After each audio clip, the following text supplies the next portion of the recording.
اسرائیلی فوج کے خلاف حماس کی کئی محاذوں پر شدید لڑائی جاری ہے، لیکن اس دوران انتہائی دلچسپ صورتحال تب پیدا ہوئی جب ایک ویڈیو سامنے آئی، جس کے بعد ایک زبردست بیان سامنے آیا۔ پہلے بیان سنیں۔ حماس کے ترجمان نے نتن یاہو کو مخاطب کرتے ہوئے کہا، اسرائیلی فوج کے خلاف حماس کی مزاحمت میں کوئی کمی نہیں ہے اور ہتھیار ڈالنا ہماری ڈکشنری میں ہی نہیں۔ انہوں نے کہا کہ مجاہدین نے 3 دن میں 72 اسرائیلی بختر بند گاڑیوں اور ٹینکوں کو تباہ کیا۔ اب دوستو، اس سے قبل ہوا کچھ یوں کہ اسرائیلی میڈیا نے ایک جیلی ویڈیو پھیلائی جس میں بتایا گیا تھا کہ حماسی مجاہدین ہتھیار ڈال رہے ہیں، لیکن حماس مجاہدین کے ہتھیار ڈالنے والا اسرائیل کا بھونڈا ڈرامہ ایسا فلاپ ہوا کہ اسرائیلی میڈیا بھی منہ دکھانے کے لائق نہ رہا۔ پہلے اسرائیلی فوج نے حماس کے ہتھیار ڈالنے کی ویڈیو جاری کی، لیکن ایک ہی واقعے کی 2 ویڈیو سامنے آ گئی۔ اس ویڈیو میں فلسطینیوں کو سخت سردی میں بغیر کپڑوں کے بھی دیکھا جا سکتا ہے، یعنی اسرائیلی فوج نے خود سے ہی اپنے اہلکاروں کو حماس کے مجاہدین کی بھیس میں دکھایا اور ایک ویڈیو بنائی کہ حماس نے ہتھیار ڈال دیے ہیں، لیکن سوشل میڈیا پر سب نے ویڈیو دیکھ لی اور پھر حماس کے ترجمان نے بھی فوری بیان داغ دیا۔ ہتھیار ڈالنا تو ہماری ڈکشنری میں ہی نہیں، اور یہ جواب صرف لفظوں میں ہی نہیں دیا گیا بلکہ حماس کے عسکری ونگ القسام بریگیڈز نے غزہ میں اسرائیلی ٹینکوں کو تباہ کرنے کی نئی ویڈیو اس جیلی ویڈیو کے جواب میں بھی جاری کر دی۔ نئی ویڈیو میں القسام کے جنگجوؤں کو اسرائیلی ٹینکوں اور فوجیوں پر حملہ کرتے دیکھا جا سکتا ہے۔ فلسطینی میڈیا کے مطابق ویڈیو میں اسرائیلی ٹینکوں کو انتہائی قریب سے راکٹ کا نشانہ بنایا گیا۔ حملے کے بعد اسرائیلی ٹینکوں میں آگ لگ گئی۔ دوستو، 7 اکتوبر سے اب تک 18,200 سے زائد فلسطینی شہید اور 50,000 زخمی ہو چکے ہیں۔ اسرائیلی فوج نے کل شمالی غزہ اور خان یونس کے اسپتالوں کے ارد گرد بمباری کی۔ شمالی غزہ کے رہائشیوں کو دوبارہ انخلاء کا حکم بھی دیا۔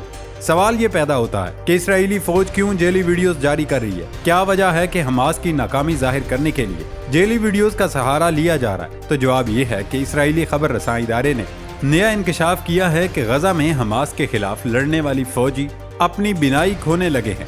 خبر رساں ادارے KAN نیوز نے اپنی ایک رپورٹ میں بتایا کہ غزہ میں حماس کے خلاف لڑنے والے سینکڑوں اسرائیلی فوجیوں کو آنکھوں کی شدید چوٹیں آئی ہیں، جن میں سے کچھ 1 یا دونوں آنکھوں کی بینائی سے بھی محروم ہو چکے ہیں۔ نیوز رپورٹ کے مطابق آنکھوں کی یہ زیادہ تر چوٹیں جنگ کے دوران ضرورت کے مطابق حفاظتی پوشاک یعنی آنکھوں کی حفاظت کا سامان نہ پہننے کی وجہ سے آئی ہیں۔ رپورٹ میں مزید کہا گیا، اسرائیلی فوجیوں کی آنکھیں گولیوں کے ٹکڑوں، چھینٹے اور بندوق کی ریکوائل کے قریب منہ ہونے کی وجہ سے زیادہ متاثر ہوئی ہیں، جبکہ کچھ فوجیوں کو حماس کے جنگجوؤں نے ان کو براہ راست نشانہ بھی بنایا۔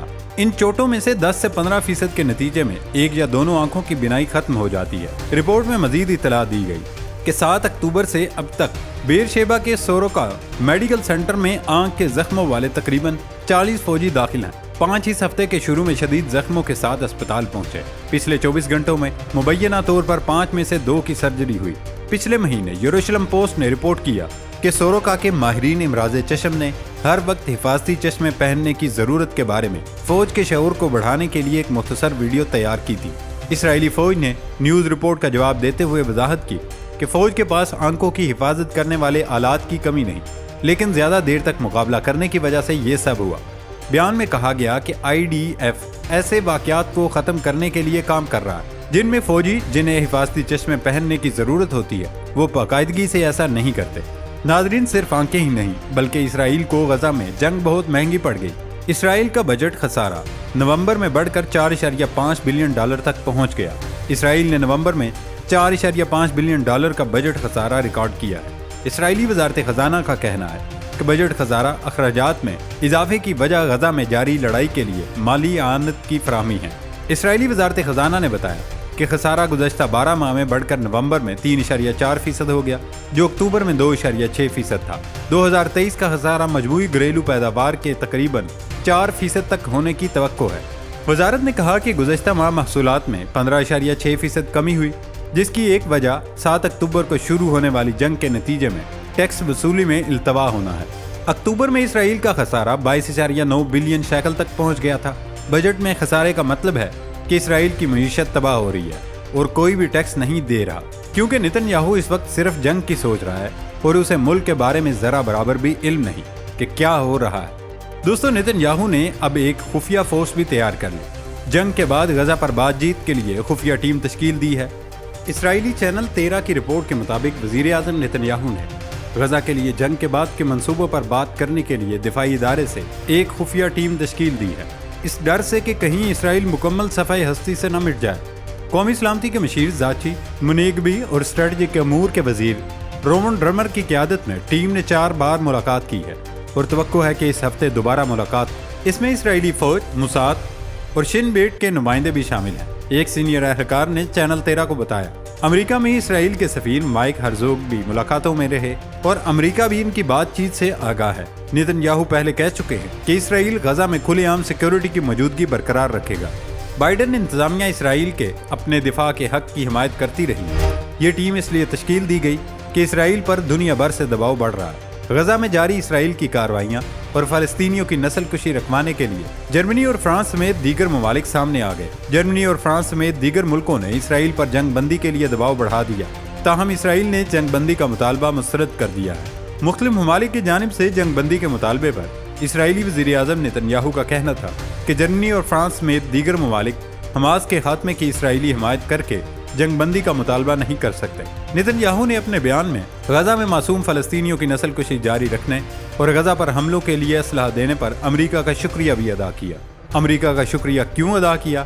کیونکہ امریکہ ہر سال اسرائیل کو 3 ارب 80 کروڑ ڈالرز کی فوجی امداد دیتا ہے۔ یہ امداد 2016 میں باراک اوباما کی صدارت میں اسرائیل کو 10 سال کے لیے 38 ارب ڈالرز کا اسلحہ دینے کے معاہدے کا تسلسل ہے۔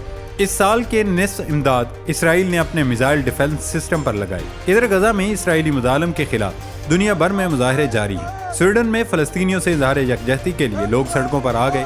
دہشت گرد اسرائیل، دہشت گرد نیتن یاہو اور فلسطین آزاد کرو کے نعرے لگائے گئے۔ جاپان میں فلسطینیوں سے اظہار یکجہتی کرتے ہوئے مظاہرین نے غزہ میں امن کا مطالبہ کیا، جبکہ اسپین میں بھی سینکڑوں افراد نے فلسطین میں قیام امن کے لیے احتجاجی مظاہرہ کیا۔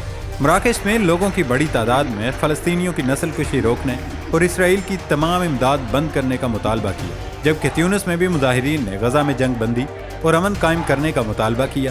دنیا بھر میں مختلف جگہوں پر ہونے والے ان مظاہروں میں مظاہرین نے فلسطینیوں پر مظالم بند کرنے کا مطالبہ کیا ہے۔ اب تو غزہ میں جاری اسرائیلی جارحیت اور نسل کشی کے خلاف فلسطینی اتحاد، صحافی، نوجوانوں سمیت انٹرنیشنل انفلوئنسرز نے جنگ بندی کا بھرپور مطالبہ کرتے ہوئے آج یعنی 12 دسمبر 2023 کو عالمی ہڑتال کی کال دی تھی۔ عالمی ہڑتال کی کال فلسطین کے قومی اور اسلامی گروپوں کے اتحاد کی جانب سے دی گئی تھی۔ ہڑتال کا مقصد ایک روز کے لیے دنیا کا ہر کام چھوڑ کر عالمی طاقتوں کو جنگ بندی پر مجبور کرنا ہے۔ فلسطین کے قومی اور اسلامی گروپوں کے اتحاد کی جانب سے جاری بیان میں کہا گیا کہ ہم توقع کرتے ہیں کہ پوری دنیا اس ہڑتال میں شامل ہوگی۔ یہ ہڑتال غزہ میں جاری اسرائیلی جارحیت، نسل کشی اور ویسٹ بینک میں نوآبادیاتی آباد کاری کے خلاف ہے۔ یہ ہڑتال عالمی سطح پر فلسطینیوں کے حق میں آواز بلند کرنے اور غزہ میں فوری جنگ بندی کے لیے دباؤ ڈالنا ہے۔ ہڑتال میں نقل و حمل، ہوا بازی، تجارت، بینک، بندرگاہیں اور یہاں تک کہ اسکول اور یونیورسٹیاں بھی بند ہوں گی۔ عالمی ہڑتال کے کال کے جواب میں لبنان کی جانب سے بھی اعلان کیا گیا کہ ملک کے تمام سرکاری دفاتر، پرائمری اور سیکنڈری اسکولوں کے ساتھ ساتھ سرکاری اور نجی اعلیٰ تعلیمی ادارے بند رہیں گے۔ دوستو، اسرائیل کی غزہ میں جاری مسلسل بمباری کے نتیجے میں اب تک تقریباً 18,000 فلسطینی شہید ہو چکے ہیں، جن میں صرف گزشتہ 24 گھنٹوں میں 297 افراد شامل ہیں اور صرف 2 مہینوں میں 49,000 سے زائد زخمی ہوئے ہیں۔ ناظرین، اس وقت اسرائیلی فوج کی جانب سے غزہ کے تمام علاقوں میں زمینی کارروائی جاری ہے اور اس نے وہاں موجود 20 لاکھ عام شہریوں کو المواسی کے انسانی بنیادوں پر بنائے گئے زون میں جانے کی ہدایت کی ہے۔ یہ زون صرف 8.5 مربع کلومیٹر رقبے پر محیط ہے، جو اسلام آباد میں واقع بین الاقوامی ایئرپورٹ کے رقبے سے بھی کم ہے۔ اسلام آباد انٹرنیشنل ایئرپورٹ 13 مربع کلومیٹر سے زیادہ رقبے پر پھیلا ہوا ہے۔ المواسی دراصل بحیرہ روم سے متصل ایک پتلی سی پٹی ہے۔ یہاں بہت کم عمارتیں ہیں، یہاں زیادہ تر ریت کے ٹیلے اور کاشتکاری کے لیے زمین نظر آتی ہے۔ اسرائیل کی جانب سے فلسطینیوں کو کم سے کم رقبے میں جانے پر مجبور کرنے کے باعث بیماری کے پھیلاؤ کے لیے سازگار ماحول پیدا ہو رہا ہے۔ یہاں ہر 750 افراد کے لیے ایک غسل خانہ اور 150 افراد کے لیے ایک ٹوائلٹ موجود ہے۔ اس کے علاوہ غزہ میں آغاز میں موجود 36 اسپتالوں میں سے صرف 14 فعال ہیں، جن میں سے 2 شمال اور 12 جنوب میں ہیں۔